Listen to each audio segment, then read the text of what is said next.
हमारी खुदावंद यीशु की अंजील मुकद्दस लूका के मुताबिक उसका छठा बाब 43 से 49 आयत तक। एक दिन यीशु ने अपने शागिर्दों से कहा, कोई अच्छा दरख्त नहीं जो नाकिस फल लाए और कोई नाकिस दरख्त जो अच्छा फल लाए।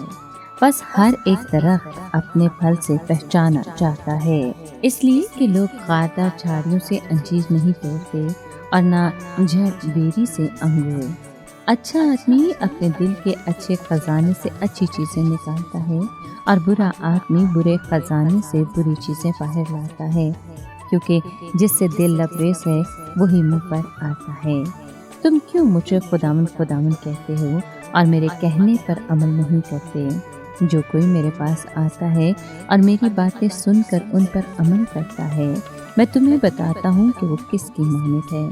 वो उस आदमी की मानद है जिसने घर बनाते हुए गहरा खोदकर चट्टान पर बुनियाद रखी। जब रो आई तो धार उस घर से टकराई, मगर उसे हिला न सकी, क्योंकि वो अच्छा बना हुआ था। लेकिन जिसने सुना और अमल न किया, वो उस आदमी की मानद है जिसने घर को बेबुनियाद बनाया और धार उससे टकराई।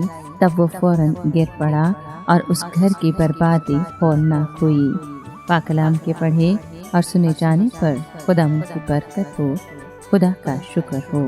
अजीज दोस्तों, आज के कलाम में हम सुनते हैं कि खुदावंद ने दरख्त और फल की मिसाल दी। दरख्त के फल के अच्छे या बुरे होने का इन्हिसार इस बात पर है कि वो खुद दरख्त कैसा है। हम दरख्त का अंदाजा या फैसला उसके फल की किस्म और खूबी से करते हैं। यही हाल शागिर्दियत के मैदान का है। जो शख्स इखलाक में पाकीज़ा और रूहानी लिहाज से सेहतमंद है, वो अपने दिल के अच्छे खजाने से दूसरों के लिए बरकतें निकालता है। इसके बरक्स जो शख्स बुनियादी तौर पर नापाक है, वो बुराई ही पैदा करता है। इसके बाद खुदावंद यीशु कहता है कि जब तुम मेरे कहने पर अमल नहीं करते तो क्यों मुझे खुदावंद खुदावंद कहते हो। लफ्ज़ खुदावंद का मतलब है मालिक।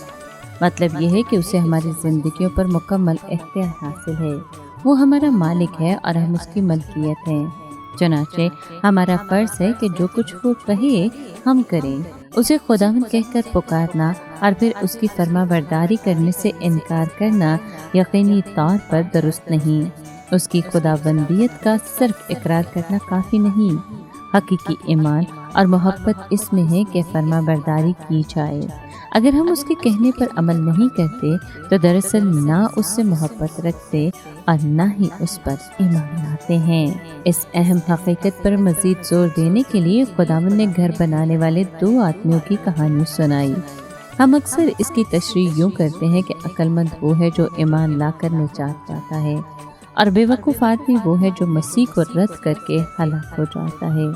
बेशक ये इतलाक मुनासिब और सही है, लेकिन अगर इस कहानी की तशरीह सियाको सबाक के मुताबिक की जाए तो इसका गहरा मतलब सामने आता है। अक्लमंद आदमी वो है जो मसीह के पास आता, उसकी बातें सुनकर उन पर अमल करता यानी फरमाबरदारी करता है। यही वो शख्स है जो अपनी ज़िंदगी की तामीर उन मसीही असूलों पर करता है जो इस बात में बयान हुए हैं। ज़िंदगी की तामीर करने का यही तरीका दुरुस्त है। जब सैलाब और नदियाँ ऐसे घर यानी ज़िंदगी से टकराती हैं तो वो मजबूत खड़ा रहता है।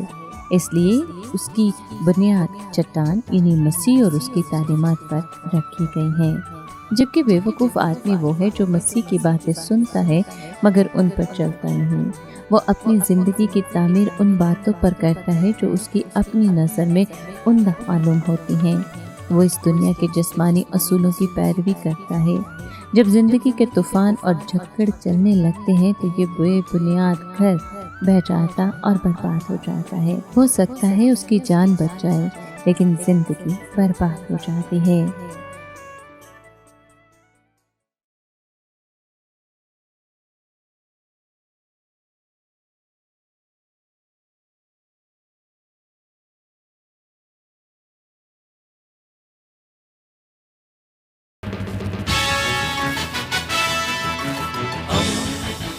दोस्ती का पैगंबर रेडियो वेरितास एशिया।